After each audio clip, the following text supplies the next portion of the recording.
Muy buenas tardes. Soy Luis Miguel González, director editorial del Economista, y me da muchísimo gusto tenerlos con nosotros a una jornada duraremos aproximadamente una hora discutiendo, tratando de meter la lupa a lo que fueron los resultados de Pemex y de Comisión Federal de Electricidad. Me acompaña de parte del economista Octavio Amador, editor de Empresa y Negocios. Bienvenido, Octavio. Hola Luis, ¿qué tal? Mucho gusto a todos, mucho gusto Ramsés, Rosanetti, un gusto estar aquí con ustedes.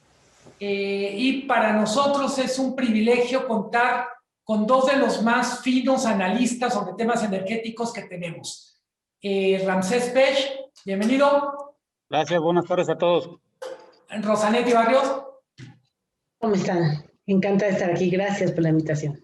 Tenemos los resultados, no diría que acaban de salir del horno, pero en cualquier caso, en términos de un ciclo más largo, son bastante recientes. La primera pregunta con la que me gustaría arrancar este seminario por red o webinar es ¿por qué son relevantes estos resultados 2020 y qué les llamó la atención a ustedes de las cuentas que nos está entregando Pemex y Comisión Federal? Empezamos contigo, Rosanetti.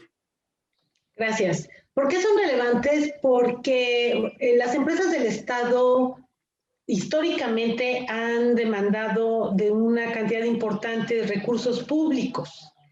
Si bien se ha buscado su rentabilidad, la verdad es que la reforma, que es la que trató de poner las condiciones para que la alcanzaran esta situación, pues hoy está suspendida. Y tenemos una apuesta de la política energética actual para depender única y exclusivamente de estas empresas del Estado, a efectos de que México logre tener acceso a la energía que requiere actualmente y en la recuperación económica tan compleja que tendríamos que enfrentar después del COVID. Esa es una parte. Y la otra es que, ¿qué llama la atención? Pues yo te diría, desafortunadamente llama la atención el darnos cuenta que la expectativa se cumplió, que la estrategia de negocio o la estrategia de operación, para que no suene tan mercantilista, adoptada por este gobierno, pues ha sido, lo tengo que decir tal cual, ha sido equivocada.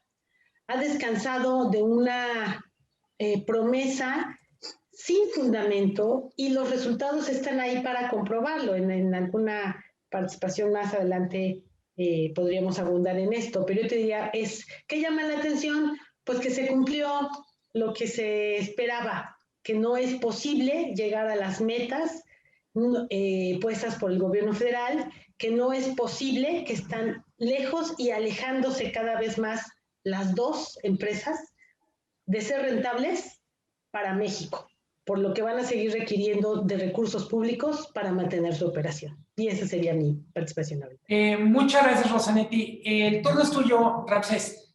¿Por qué es importante estos resultados? Es el segundo año completo de la administración. ¿Y qué te llamó la atención de los datos que nos presentan Pemex y Comisión Federal de Electricidad? Adelante, Ramsés. Bueno, confirmado. Pemex es el segundo banco de México para la nación. Está confirmado ya en este año.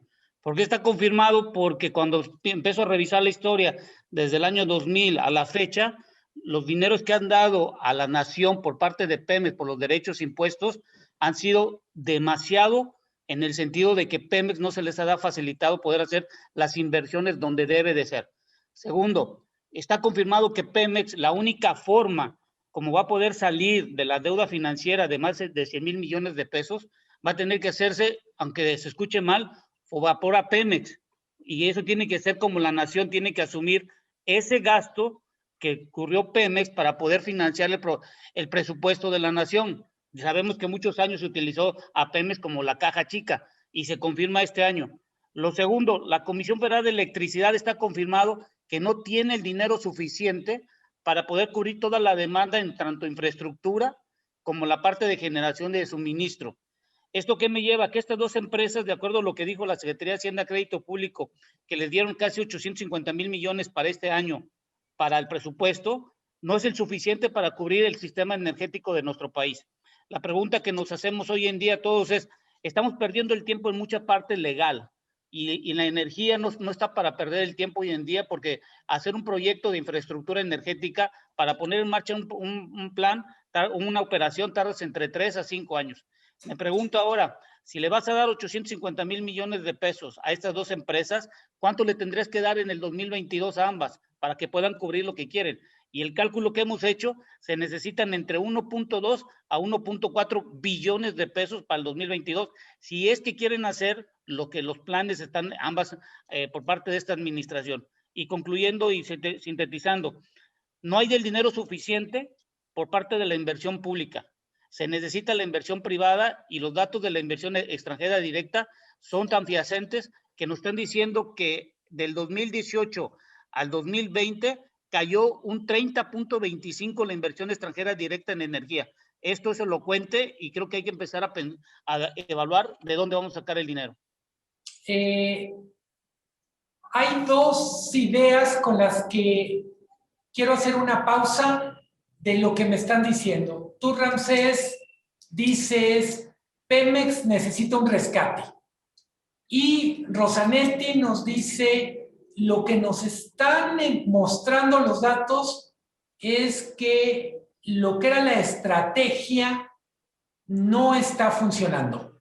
Me gustaría provocarlos, primero a ti, Rosanetti, con esta idea de Ramsés, y luego a ti, Ramsés, con esta idea que sembró Rosanetti. ¿Necesita un rescate Pemex y Comisión Federal? Yo diría, solo por molestar, ¿merece ese rescate? Son dos preguntas diferentes, Sí, pero bueno, voy a abordar la primera. Necesita un rescate, sin duda. Desafortunadamente, los números que vimos este trimestre en Pemex ya son absolutamente alarmantes. La tendencia fue negativa en los últimos 2 años. Se cambió la estrategia de negocio, la voy a resumir rapidísimo.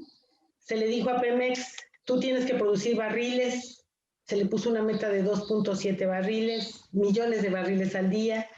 Se estableció para llegar ahí la identificación de 20 campos prioritarios por año.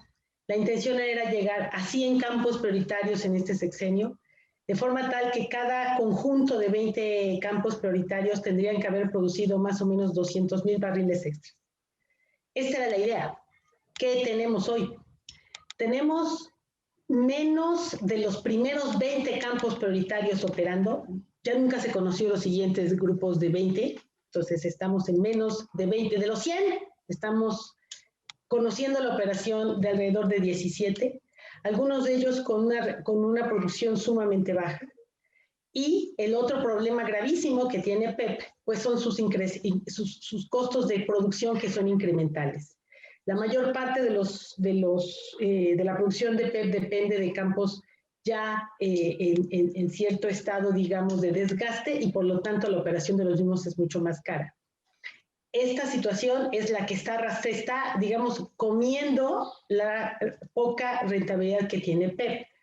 Está todo el reto del contexto internacional, sin duda, pero esa es, en principio, si tú pones una estrategia de negocios que depende de 100 campos y a la mera hora solo tienes 17, claramente esto no va a salir bien. Ese es PEP, pero ahora déjenme hablar rápidamente de TRI, que es para mí el mayor problema que hoy está enfrentando México. PEP, que alcanzó a tener ciertas utilidades de operación este trimestre, cada vez cayeron brutalmente, ya son de un nivel muy alarmante, muy lejos de lo que debe tener una empresa petrolera. En el caso de Pemex, que es la que tiene todas las refinerías y que tienen una instrucción clara, los barriles de Pemex hay que tomarlos, refinarlos lo más que se pueda, digamos, subir el uso de las refinerías. No se ha podido como se ha querido, yo te diría casi afortunadamente, porque las refinerías pierden dinero como respiran. Las refinerías, cada vez que ingresan un barril de petróleo, pierden, destruyen 30% del mismo, porque obtienen un producto residual que tiene un valor negativo frente al crudo, que se llama combustóleo. Entonces, Pemex TRI este trimestre ya reportó un costo de ventas superior a sus ingresos. Pemex TRI ya no tiene dinero, ya no genera efectivo, ni siquiera para pagar sus costos. Por lo tanto, las pérdidas de Pemex TRI se están tragando, tengo que decir así, las rentabilidades que son bajas de Pemex Exploración y Producción. Entonces, suma estas dos estrategias. Ponte a producir, no llegaste a los campos que tenías que producir, tienes una rentabilidad muy baja, costos crecientes, no tienes tecnología, no tienes financiamiento adicional, Y luego súmale que tienes la obligación, la instrucción precisa de refinar y que pierdes dinero de una manera escandalosa cuando refinas por el tema del combustóleo. La solución que se ha encontrado es denle ese combustóleo a la CFE. Muy bien, estaremos muriendo aceleradamente como consecuencia de las emisiones, pero desafortunadamente, si quieren, si no es relevante la salud de los mexicanos y solo importa la salud financiera de Pemex, la respuesta, el resultado final será que también Pemex se va a hundir. También Pemex se va a hundir porque la estrategia es perdedora, porque las refinerías no pueden ganar dinero. Esa es nuestra realidad y mientras más se insista, pues más dinero estará perdiendo. Ergo, ya no tienen dinero. Ya se acabó la producción de utilidades, prácticamente están en cero y por lo tanto ya el rescate es una realidad. Ramsés, ¿coincides con Rosanetti que la estrategia se equivoca? Más bien dicho, yo creo que no es que esté equivocada, es que el problema es que Pemex y la Comisión Federal de Electricidad nunca se han podido juntar en hacer un plan energético. Y esto lo vemos, por ejemplo, en el 2010, cuando a Pemex le dijeron, el gas natural no es negocio. Espérate, pero la electricidad en el futuro es con gas natural. Entonces no hay una conjunción, sino hay un paralelismo energético entre estas dos empresas productivas del Estado. ¿Y esto qué lleva consigo, Luis? Que Pemex hoy en día sí necesita rescate, pero también hay que estar revisando que no están gastando lo que les asignan en el presupuesto. Hoy, este cierre de 2020, PEP solo tuvo un subejercicio del 34% del total del dinero que le dieron. El TRI tuvo un subejercicio del 20% y el todo Pemex de 29.60%. Te pregunto, ¿ese dinero dónde se fue? ¿En qué se utilizó? ¿Se utilizó para el desarrollo social, desarrollo económico? ¿O dónde está ese dinero que se le asignó a Pemex? ¿Por qué no lo gastaron? Esa es la primera pregunta que hay que empezar a hacernos. La segunda pregunta que hay que hacernos es la deuda que está por vencerse de Pemex. En el 2021 supuestamente son 6.5 miles de millones de dólares, pero cuando me voy al perfil del vencimiento, lo que tienen que se va a vencer son alrededor casi de 19.5 mil millones de dólares. Entonces, ¿ese dinero de dónde va a provenir? O sea, ya vimos que la Secretaría de Hacienda y Crédito Público dice que le va a dar dinero para poder subsanar, pero eso nomás va a pagar los intereses. Dijeron que el costo de producción bajó. Hay que hacernos tontos. El costo de producción bajó porque no perforaron nuevos pozos. La producción no se incrementó. Entonces, si no perforas pozos nuevos, solo utilizas el presupuesto para mantener, haces un ejercicio, claro que tus costos de producción van a caer el 20% que se dijo. Entonces, lo que hay que hacer ahorita para Pemex no es solo un rescate, sino es más bien de preguntar qué parte del negocio de la industria de hidrocarburos debe de estar Pemex. Y la parte que tiene que estar y que sabe y que tiene la información, porque dijeron que las empresas privadas que tienen los contratos tardan muchos años, hay que recordarles que toda la información de sísmica e información, Pemex la tenía por más de 75 años. Y las compañías lo que hicieron es, voy a reevaluar para bajar mi riesgo geológico y aumentar mi éxito comercial. No me voy a quedar en claro que la información que acabo de recibir va a ser la que yo creo que es la correcta. Entonces, ¿qué es lo que hay que hacer para Pemex? Es decir, a ver, dedícate a la exploración y extracción y hay que dejarlo bien claro. Lo que es las refinerías, como bien dice Rosanetti, el problema de las refinerías es que le estás metiendo dinero, pero no sabemos si ese dinero, cuánto es el diagnóstico de la vida útil que les queda. Haz de cuenta que tienes un carro de 1914, la de Madero, le estás metiendo inyectores del año 2015, ¿y cuál es la vida útil del chasis? Todavía no lo sabemos. Hay que empezar a ver eso. Y lo que hay que dejar también en la mesa, Pemex es un broker en la parte de comercialización de combustibles. Es un trader. ¿Por qué? Porque su negocio no son las estaciones de servicio. Hay que dejarlo. Su negocio hoy en día es la comercialización de los combustibles en las terminales de almacenamiento y reparto. Y con estas tres cosas hay que dejar bien claro. Exploración y extracción, se necesita el crudo. No sabemos cuánto es su vida útil de las refinerías, y la comercialización de Pemex es los combustibles, y lo vemos en los estados de resultados. Ahora, si me preguntas, ¿qué tiene que hacer la nación? Bueno, lo primero es que deben dejar a este pobre puberto que ya salga de su casa y que lo dejen trabajar a gusto en donde pueda hacerlo lo más necesario. Y si no tiene dinero, bueno, que busque a socios comerciales que le ayuden a asumir ese riesgo financiero. Buenísimo. Cedo la palabra a Octavio Amador. No te oímos. Perdón. Me gustaría poner un tema sobre la mesa. ¿Cuál sería el punto de quiebre que ustedes ven, si es que lo habría, si es que se percibe para este año? Hemos estado durante ya bastante tiempo, durante esta administración, hablando justamente de estas estrategias erradas que sobre todo que se verifican o se comprueban a la luz de los resultados que se van publicando trimestre con trimestre. Pero el gobierno parece y el presidente parece que ven otras cifras. A mí me llama mucho la atención en la presentación de los resultados, en la presentación que se hizo a los inversionistas el viernes pasado, decir a los directivos de Pemex que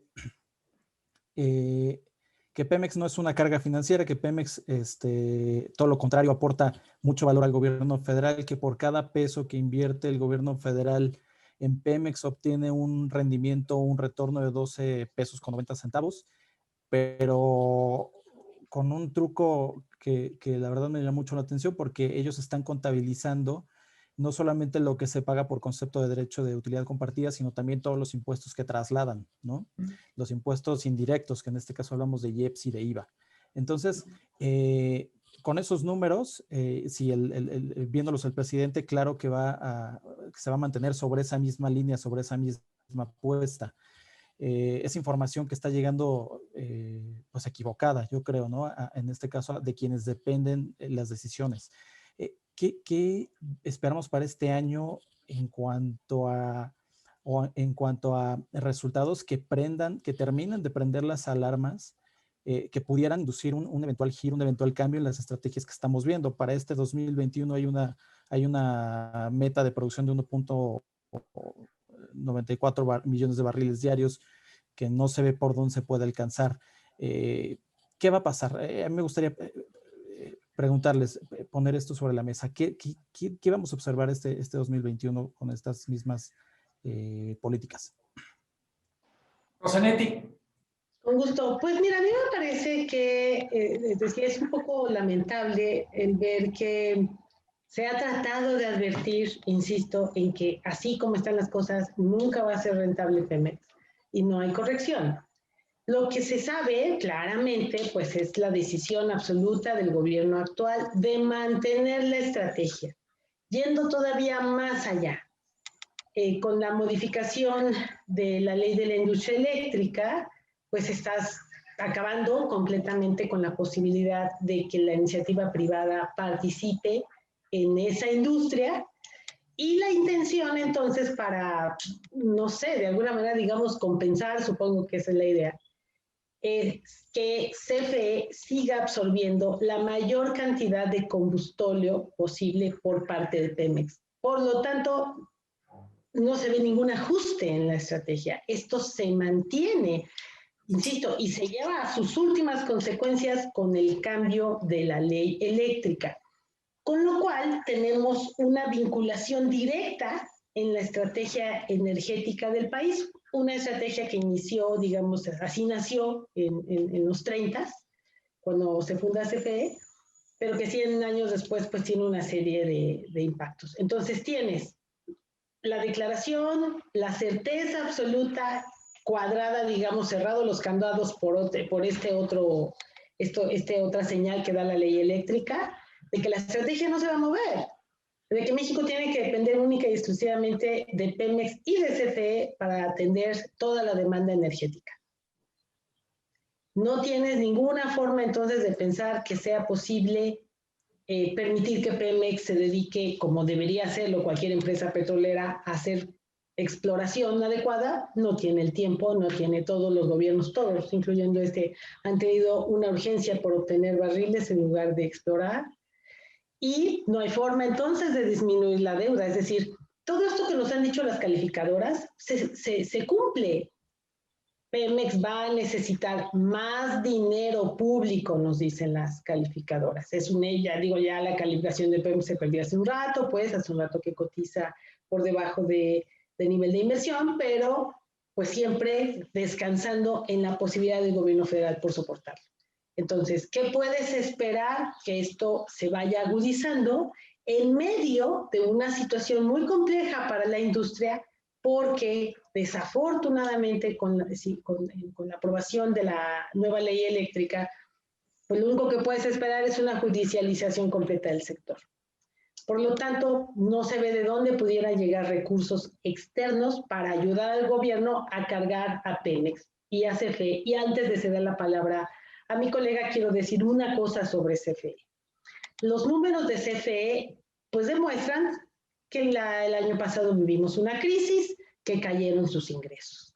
Pero también traen un dato muy fuerte, muy relevante, muy trascendente, que es resultado de una decisión personal, que fue, vamos a regresarle a los trabajadores de la CFE su esquema de jubilación que tenían anterior a la reforma eléctrica. Por lo tanto, cuando se toma la decisión, pues hubo una serie de opiniones que decían, oigan, esto va a pegarle a las finanzas de la CFE. Y eso se vio en el cierre de 2020. El crecimiento del pasivo laboral, la necesidad de reconocer en el estado de resultados este golpe, digamos, se comió por completo la caída que se tuvo en los precios de los combustibles. Tenemos entonces una CFE que cerró 2020 con muchos menores niveles de utilidades de aquellas de las que históricamente había traído, y a esa situación que parecería se va a mantener en 2021, hay que recordar la promesa de no subir las tarifas más allá del nivel de inflación, obliga a la CFE a financiar cualquier variación en los combustibles. Y lo que acabamos de vivir en el problema de Texas y la tormenta Uri, que le representó, de acuerdo a la CFE, $1 millón de dólares. A lo mejor es más desde mi punto de vista, pero bueno, quedémonos con esa declaración. Pues ese golpe se va a ver en este año. Entonces, ¿por qué? Porque no se va a poder trasladar a tarifas, aunque quieran. La metodología, como está puesta a solicitud de la CFE, le da 24 meses para reconocer la diferencia entre costos reales y los estimados de los combustibles. Entonces, ¿qué puedes esperar para la CFE este año? Que sus finanzas nuevamente se vean seriamente afectadas. Y ahí estamos. Eso es lo que se puede esperar para 2021, desafortunadamente. Ramsés, gracias, Rosanetti. Ramsés. Bueno, Octavio, tu pregunta. Yo no me preocuparía por Pemex, ni por la Comisión Federal de Electricidad. Me preocuparía por hacer un plan de largo plazo para este país. Es lo primero que hay que estar viendo. ¿Por qué? En nuestro país todo ha sido tras forma sexenal. No hay planeación transeccional. Cada administración que ha estado, está y continuará, cada quien cambia y modifica lo que cree conveniente. ¿Qué es lo que hay que entender? Hay una confusión muy grande en México también, porque solo no nos hemos puesto a evaluar cuánta energía primaria estamos tomando de la naturaleza y de los recursos. Esto de energía primaria es muy importante porque en México no estamos acostumbrados a este concepto. Y este concepto significa cuánto gas, cuánto crudo, cuánta radiación solar, cuántos minerales estás tomando de la naturaleza sin transformar. Y por favor hay que dejar bien claro, la electricidad y los combustibles no son energía, son transportadores de la energía que ha sido transformada por medio de tecnologías. Con esto, ¿qué te quiero decir, Octavio? Que hoy en día Pemex, la única forma que se puede rescatar es inyectándole dinero. Y eso significa inyectándole dinero, bajándole la deuda Si en el 2015 lo hicieron con el contrato colectivo, donde la Secretaría de Hacienda y Crédito Público cada año dentro del presupuesto da para los pasivos de esta índole, bueno, pues hay que ver cómo le podemos hacer para Pemex para que pueda tener la parte financiera. Lo otro es que hoy en nuestro país lo que hace falta es que haya una retroalimentación entre la parte técnica y legal. En México, antes del 2014, todos éramos contratados para trabajar en la industria energética a través de licitaciones que se hacían con Pemex y la Comisión Federal de Electricidad. Hoy tenemos la posibilidad de que individuos que pueden traer una inversión nacional o extranjera pudieran hacer cualquier parte importante de infraestructura en nuestro país. Y esto te lo voy a dejar en este ejemplo que me llamó mucho la atención. Fíjate, ahorita con el problema que tuvimos del gas natural, hicimos una evaluación de Texas contra México. Y fíjate que en Texas hay 30 millones de personas y en México hay 126 millones. Ellos tienen casi 74,000 kilómetros de líneas de transmisión y nosotros 109,000 kilómetros. Ellos tienen una capacidad instalada de 86,000 megawatts y nosotros igual de 86,000. Pero ellos consumen alrededor de 40,000 megawatts por hora y en México alrededor de 38,000 megawatts. Y el pico más alto que esperan en Texas están hablando de casi de 77,000 megawatts y en México de 48,000. Imagínate esta comparación. Estamos hablando de un estado contra un país. Imagínate cuánta energía no nos hace falta para desarrollar la parte industrial, el comercio, las actividades en los hogares, si es que queremos tener un desarrollo económico para después tener un crecimiento económico. Con esto, ¿qué te quiere decir? Que si la administración actual o la que pueda venir continúan pensando que la inversión pública es la única garante de tener el dinero suficiente para poder desarrollar la estructura energética, no se va a poder hacer esto. Y lo otro, lo que nos va a llevar como consecuencia es que vamos a estar fuera del nuevo negocio que se está viendo en el mundo. Y el nuevo negocio es el cambio, es quitar la contaminación por medio del dióxido de carbono equivalente, no reducir el cambio climático, sino convivir con el nuevo cambio climático, y eso se necesita dinero.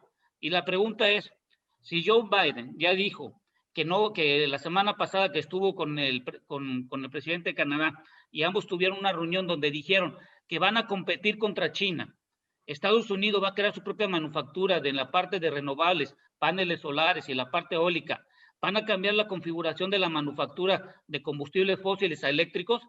Te hago la siguiente pregunta. ¿Para qué quieres el crudo en México? Si el crudo, el 80% en el mundo se utiliza para las refinerías, para el combustible, y la otra materia prima, energía primaria, es el gas natural para producir electricidad. ¿En dónde está el plan de aprovechar estas dos fuentes primarias si no sabemos ni para qué lo queremos? Entonces, concluyendo, ¿para qué te preocupas por Pemex y por la comisión? Primero preocupemos qué vamos a tomar de la naturaleza, cómo lo vamos a transformar y si tenemos el dinero suficiente para la demanda que tenemos hoy en día. Está implícito en las respuestas de ustedes y me gustaría por un momento abrir la cancha. Estamos hablando de cómo le fue a Pemex y Comisión Federal en 2020. Me gustaría empezar contigo, Rosanetti. ¿Cómo les fue a otras petroleras y a otras eléctricas en 2020? Es un año rarísimo, atípico, que se sintetiza. Hay un momento en que los precios del petróleo eran negativos. Sí, por ahí. Sí. Y la caída de la demanda pues fue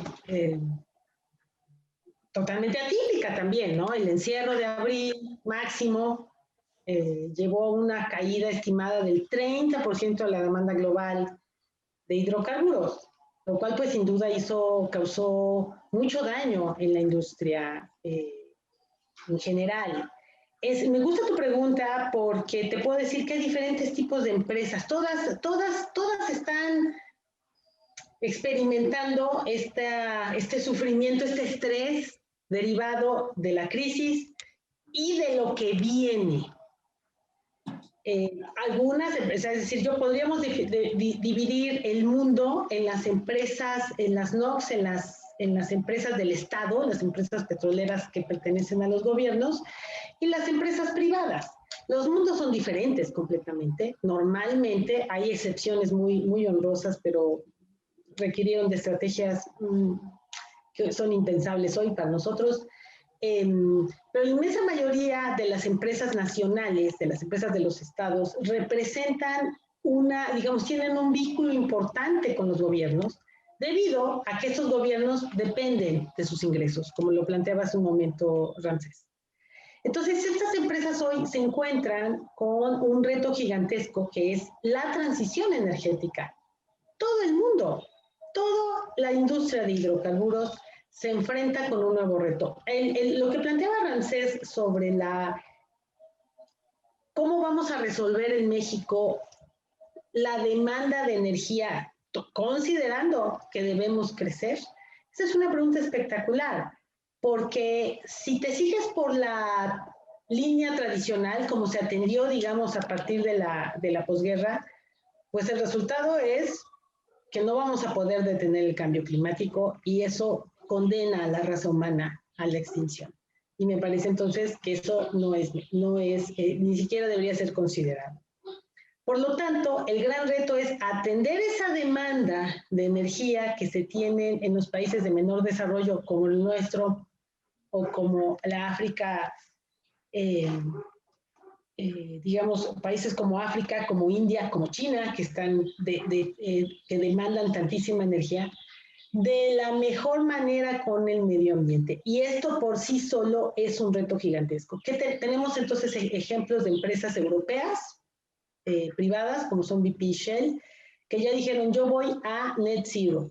Ese es mi objetivo. Y eso ha obligado a estas empresas a borrar, digamos, sería la traducción más cercana, a borrar parte de sus reservas petroleras. A decir, esto que yo tenía pensado, que estaba ahí registrado como una reserva, ya tomé la decisión que nunca lo voy a sacar. Se va a quedar en el subsuelo para siempre, porque yo tengo que enfocarme ya hacia la transición energética. Y esto, por supuesto, es una presión brutal para los gobiernos como el nuestro, que dependen de los ingresos petroleros, que solo tienen, en nuestro caso, una sola herramienta que se llama Pemex, y que por lo tanto, entre otros retos que trae Pemex, y me encanta que me hables de esto porque es el caso igual de la CFE, se van a encontrar con un mundo que debe de estar liderado por el término, digamos, finanzas sostenibles o los criterios ESG.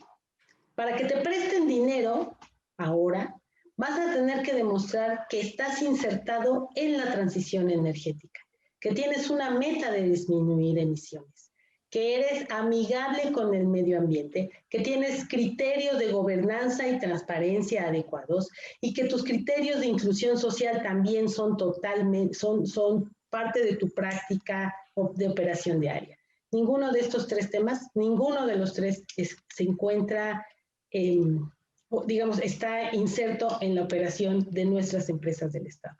Por lo tanto, pues la verdad es que es bastante preocupante el que va a pasar. Insisto, Latinoamérica, regresando a la empresa, al ejemplo de cómo le están haciendo otras empresas, pues mira, tan la política está presionada que tenemos el ejemplo de Petrobras. Petrobras había tomado decisiones, desde mi punto de vista, muy adecuadas, después del escándalo mayúsculo de corrupción, costó mucho trabajo, pero finalmente tomó un rumbo muy adecuado. Y de pronto, el presidente brasileño tomó una decisión política, cambia el director general y está hoy en duda de si Petrobras va a caer en esto que nos decía Ramsés, en estos cambios de política permanentes, ¿no?, que afecta el desarrollo de los países. Entonces, ¿cómo les ha ido a otras empresas petroleras? Todo el mundo está sufriendo, pero hay una parte de estas empresas petroleras que ya están en el camino de la transición energética con todo lo que esto implica, porque no es fácil. Y tenemos las otras empresas, como Pemex y la CFE, que simple y sencillamente parecería van a quedar atrapadas en el siglo XX. Esa es mi opinión. Mil gracias, Rosanetti. Ramsés, ¿cómo vemos los números de Pemex CFE el año en el contexto global? Bueno, en el contexto global no pintan. ¿Por qué no pintan? Porque no es una inversión que esté ligada a un crecimiento de infraestructura. Y lo que hay que dejar bien claro, a ver, la Comisión Federal de Electricidad nació en el año de 1937, éramos 18 millones de personas, solo habían 3 compañías. Esa estructura que teníamos nosotros de crecimiento en el sector eléctrico, a partir del 3 de febrero ya se murió. Ya dijo la Suprema Corte, el nuevo mercado es así y se acabó. Hagan como lo quieran hacer, pero de acuerdo a la Constitución, del artículo 27, 28, 25, y ese plan que tú tenías, que solo la Comisión Federal de Electricidad era el garante, ya se terminó. Ahora sigue Pemex, y Pemex ya del día de hoy ya quedamos que es el banco, segundo banco nacional. ¿Dónde pinta la Comisión Federal de Electricidad y Pemex? No pintan, porque te voy a dar estos datos, mira, Luis. La inversión en América del Norte, donde está México, Canadá, Estados Unidos, en la parte de energía es alrededor de 440,000 millones de dólares en el 2019. Este 2020, de acuerdo a los últimos cálculos que se han hecho por parte del World Energy Investment, es de casi de 335,000, de 4 a 335,000. Cayeron más de 100,000 millones de dólares las inversiones en energía. ¿En dónde cayeron más? Fue en Estados Unidos, de 277 a 211,000. En México cayó de 53,000 a 40,000 millones de dólares. Esto nos pone en un contexto que estamos en un TEMEC, en donde estamos en una región donde está el primer país que ya está siendo uno de los mayores exportadores, según datos que estaba leyendo hoy en la mañana, exportó más comparado con otros años, a partir del 2015. Y esto, cuando yo lo llevo al contexto de Asia-Pacífico, Norteamérica y Europa, resulta ser que Asia-Pacífico, del total de dinero que se gasta en energía, es el 40%. Norteamérica es el 22% y Europa el 18%. ¿Qué quiere decir esto, Luis Octavio? Que en México estamos en una región donde se está desarrollando nueva infraestructura de energía, en el sentido de que anteriormente era tomar la energía primaria, transformarla, y ahora lo que se están preocupando es cómo reutilizarla, tener la menor cantidad de calor a la atmósfera, de energía que se rechaza, porque resulta ser que en nuestro país, el último balance que hay de la Secretaría de Energía en el 2018, de toda la energía primaria que tomamos en nuestro país, solo aprovechamos el 30% y el 70% se rechaza, dinero tirado a la basura. Por eso yo les digo, y si me preguntas, ¿qué pinta Pemex y la Comisión Federal de Electricidad? Pues no pinta. El problema es que como son empresas que no tienen un plan en el que se diga cuánto es el dióxido de carbono que van a recuperar, cómo van a mejorar sus procesos de la recuperación del calor que emanan en cada una de sus plantas y todo lo necesario para el nuevo negocio, entonces la pregunta aquí es, no es dónde pintan, sino qué pintan para el futuro. Esa es la pregunta que hay que hacernos hoy en día. Y otra cosa importante, a ver, yo creo que ya Pemex y la Comisión Federal de Electricidad ya sabemos que ya estamos todos preocupados, sabemos que están las dos mal, sabemos que a la Comisión Federal de Electricidad, si no le dan el subsidio financieramente, no sirve por la ineficiencia que tiene en su generación. La pregunta es, ¿dónde está el dinero que falta? Y yo creo que las leyes, desde mi punto de vista muy particular, leyes, normas y regulaciones son las que deben facilitar para poder tener un plan de largo plazo para este país. Porque si no lo vamos a hacer de este sentido, mejor no perdamos el tiempo haciendo discusiones que no van a tener ni una trascendencia. Y se lo digo como, por ejemplo, ahorita lo de la ley que acaban de, que están en el Senado ahorita, de la parte de eléctrica. Pasó en la Cámara de Diputados, en el Senado va a pasar y la van a poner en el diario oficial, van a venir los amparos, vamos a saber lo que se sabe. Pero eso va a perder 6 meses. Y en esos 6 meses va a haber cambio de Cámara de Diputados. En septiembre ya debería de estar el presupuesto para las 2 empresas productivas del Estado. Entonces, son 6 meses que se van a perder en discutir, en decir que sí, que no, que sí y lo demás. Y vamos a perder todo el 2021, en donde no hubo ni una inversión nueva, ni un plan nuevo de alguna infraestructura que pudiera haberse inaugurado dentro de 4 años. Ese es lo que deberíamos estar preocupándonos hoy en día. ¿Qué plantas hoy se están construyendo o hay plan para que dentro de 4 años, con el crecimiento de la demanda, pueda cubrir lo que hoy en día no estamos pensando? Octavio. Para tratar de ver las cosas también un poquito en positivo y retomando lo que mencionaba Rosanetti, yo me gustaría preguntarte en principio, después también si quisiera agregar Ramsés algo. A ver, retomando lo que decías en cuanto a cómo es que a nivel mundial pues la realidad nos está rebasando a las empresas energéticas. Hace cosa de días vimos el cambio de nombre, por ejemplo, de Total, la petrolera francesa que ahora es Total Energies. Hemos visto desde hace un tiempo la transición de empresas que en algún momento también fueron citadas como modelo por el presidente López Obrador, como Statoil, que se transformó en Equinor, que ahora trae proyectos súper interesantes de captura de gases de efecto invernadero. Lo estamos viendo a nivel América Latina, Ecopetrol, por ejemplo, que está invirtiendo en electricidad, está invirtiendo en líneas de transmisión, está diversificando su negocio. Lo que mencionabas con relación a los lineamientos o las normatividades éticas para la inversión de los grandes fondos. O sea, estamos viendo una realidad que se está imponiendo a nivel internacional por mucho que queramos cerrar los ojos, por mucho que no queramos verla y por mucho que haya una obsesión con el pasado, como se ve en lo que sucede en este gobierno. Entonces, un poco tratando de ver las cosas optimistas, yo te preguntaría, ¿en qué momento en qué momento se va a tener que ver eso aquí? O sea, cuando la realidad nos rebase y si esta presión que hay desde el exterior, ahora con la reunión de la que hablaba también Ramsés Pech con el presidente Biden, en donde cambio climático y medio ambiente es uno de los tops en los temas de agenda, ¿hay la perspectiva de esperar algo diferente? ¿Alguna rectificación, alguna reivindicación? ¿Hay alguna esperanza? ¿Ustedes lo ven en el horizonte? Yo te diría, parecería que no. Parecería que no. Nada está deteniendo la discusión de la modificación de la ley eléctrica. Las declaraciones del presidente son clarísimas y me parece un buen referente para decir, bueno, entonces, ¿en dónde va a detenerse o en qué va a derivar esto? Pues claramente en un conflicto serio con el TEMEC. Y el TEMEC sí ha sido una herramienta muy útil para el desarrollo de México. Mi opinión es que este presidente así lo ve también. Él fue muy enfático desde el principio en su interés por la renegociación misma, que de hecho se logró.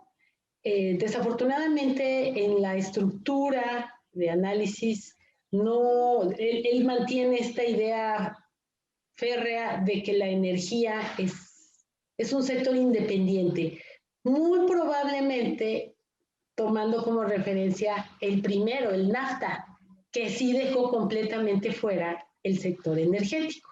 Solamente que aquí pues sí pasamos por un proceso de modificación constitucional que es recogido en el TEMEC y eso no es aceptado. Sin embargo, en temas de transición yo quisiera poner esto en la mesa. La razón, desde mi punto de vista, por supuesto, por la cual el presidente Biden tiene a la transición energética, como tú lo definías como un top, yo te diría, es simplemente un entendimiento de que la transición energética compete a todas las áreas económicas de un país, a todas, y es fundamentalmente una política social de sostenibilidad. Los que menos tienen son los más afectados con la crisis climática. Las sequías, los incendios, las inundaciones afectan fundamentalmente a quien poco o nada tiene. Entonces, eso es un entendimiento, creo yo, del presidente de los Estados Unidos y de ahí que la transición sea transversal. Es la única manera de pensar que cualquier inversión que hagas va a tener mejores condiciones para ser recuperada. Y el ejemplo del COVID o sea, no puede venir más al caso. Las inversiones en retail, en real estate, por ejemplo, ¿no? Pues evidentemente con el COVID todas se han visto amenazadas. Entonces, creo yo, desafortunadamente, yo leo las señales políticas que tenemos en la mesa y ninguna apunta, absolutamente ninguna apunta a una corrección del rumbo, lo cual pues es altamente preocupante. Por lo menos yo lo veo así.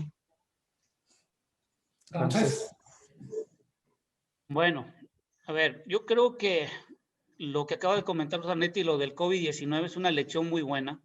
Y yo creo que lejos de lo que podemos hacer es que, por favor, a ver, cuando tú haces una salsa en tu casa y compras el tomate o el chile, o lo tienes en el refrigerador, y si tú no fuiste al supermercado, no preguntas de dónde que te compraron el chile y el tomate. Agarras y lo metes a la licuadora y haces la salsa para tu taco. Es lo mismo que la energía. La energía no importa si es de Juan o de Perengano, lo importante es cómo vas a usar la energía. No importa quién lo use o cómo la generen. Lo importante es que sea de un costo accesible, que se tenga en forma continua y que no estemos gastando o tomando de la naturaleza lo que no necesitamos y no lo estemos desperdiciando. ¿Y esto qué lleva con esto, Octavio? Es muy importante porque revisando los datos del INEGI de enero del año pasado al enero de este año, hay más de 2.9 millones de personas sin empleo. Cuando en la actividad secundaria hay casi 13 millones de personas que estarían trabajando y ahorita hay casi 400,000 personas sin trabajo. ¿Qué es lo que nos quiere decir? Que somos un país servil. ¿Por qué? Porque del PIB el 60% proviene de la actividad terciaria. Y si no hay negocios, ¿cómo vas a ofrecer servicios? ¿Y dónde se tienen que hacer los negocios? Pues en la actividad secundaria. Dejemos de pensarlo. Y la secundaria está contraída hoy en día. Entonces, si tú me preguntas, ¿qué es lo que tenemos que hacer aquí en México? Definitivamente es ponernos todos de acuerdo y ver dónde vamos a hacer los negocios, cómo vamos a atraer a las inversiones, cómo las vamos a tener de largo plazo, porque eso que digan que las divisas, que son 40,000 millones, a ver, las divisas no invierten en infraestructura energética. Las divisas invierten para comer y para hacer una casa. Son dos cosas nada más. No invierten para infraestructura energética. Entonces, si hoy en día no nos ponemos de acuerdo en cómo atraer la inversión, cómo planear, cómo ver qué vamos a tomar de la naturaleza, el futuro no es que el que va a venir, es el que ya está ahorita. Y el que ya está ahorita es que el problema no somos, ni yo, Octavio, ya tengo 50 años, ni todos los que tienen más de 50 años como yo. El problema son las generaciones que están hoy en día en las aulas. Y eso me preocupa porque los muchachos van a salir sin tener acceso a un salario digno después de haberse tenido conocimientos. Entonces, el problema no es nosotros hoy en día, sino es cómo le dejo a mis generaciones anteriores que tengan acceso a conocimiento para que puedan tener una vida digna, tengan un salario de acuerdo a sus capacidades y sobre todo exista el desarrollo económico para las nuevas generaciones. Porque si no hacemos eso, entonces estamos perdiendo el tiempo. La última pregunta es, quiero agradecer de antemano, ha sido una hora muy rica en conceptos, en imágenes de futuro, alternativas. La última pregunta, empiezo contigo, Rosanetti, es, tenemos los resultados de 2020 y a estas alturas vamos a decir, estamos a la mitad del sexenio. ¿Qué podemos esperar del 2021 en adelante? Ya has hecho algunas pinceladas, dices, veo poca voluntad de cambiar. Octavio les hacía una pregunta que quiero retomar, es, ¿qué se necesitaría? ¿Ququé señal? Literalmente se nos tiene que aparecer una zarza ardiendo en medio del desierto. O sea, ¿por dónde puede venir una epifanía para cambiar? Me gustaría cerrar en ese sentido con un tono casi positivo, casi optimista, si es que se puede, y es, ¿qué podemos esperar de 2021 en adelante y qué podría cambiar para bien? Pues mira, yo creo que el sector energético está dominado por un discurso político, de tal forma que las reglas que importan para, en tu caso, poder pensar en una epifanía, son reglas políticas.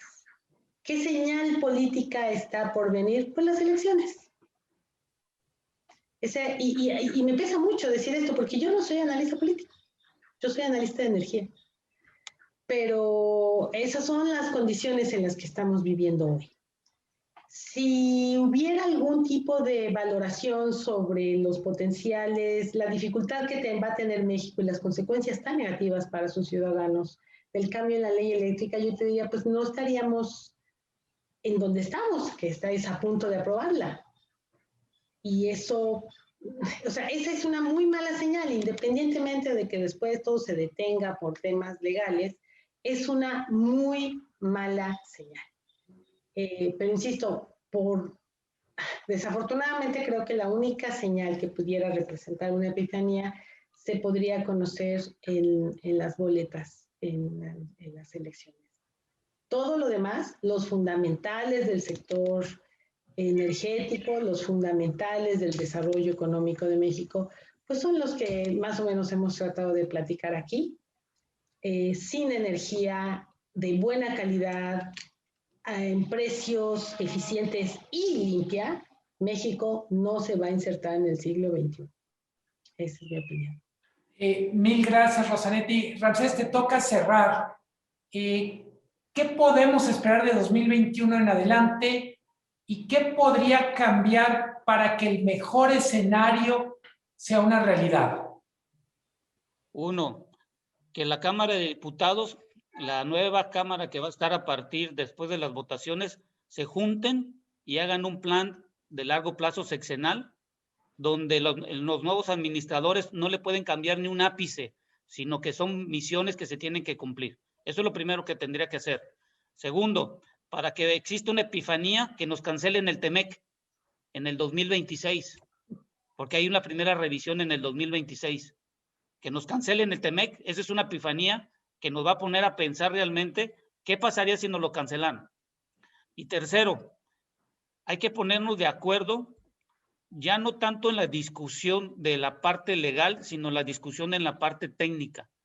¿Por qué? Porque como es un mercado que pretende ser abierto y apenas tiene 5 años, en México estábamos acostumbrados a hacer primero los contratos y después de averiguar si se podía hacer, porque nos contratábamos por medio de las licitaciones. Hoy, gran peso tiene que ver si se puede, dónde se puede y si cumple con las normas actuales. Y esto es muy claro. No creo que vengan empresas extranjeras como BP, Valero y todas las que nosotros conocemos a poner un negocio en donde se van a meter en actos de corrupción, porque si no, la FCPA va a sancionarlos muy fuerte. Creo que todas las empresas que cotizan en la Bolsa de Valores no vienen a eso. Vienen a dar negocio y a darle rentabilidad en lugares donde no pueden hoy hacerlo. Entonces, concluyendo, Luis, Octavio, Rosanetti, México lo que necesita es ponernos de acuerdo en la Cámara de Diputados, hacer un plan de largo plazo, la epifanía, que el TEMEC nos lo lleguen a cancelar, y 3, entender que tomar las energías necesarias de la naturaleza no dependen de cada quien de su ideología, sino dependen de la necesidad que tiene la nación. Mil gracias, Ramsés. Mil gracias, Rosanetti. Muchísimas gracias, Octavio. Un gusto. A ustedes que nos acompañaron desde sus oficinas, desde sus casas, muchísimas gracias también. Esta sesión quedará grabada, albergada en el sitio del Economista, disponible para cuando lo quieran consultar. Muchísimas gracias. Buenas tardes. Un abrazo a todos. Cuídense.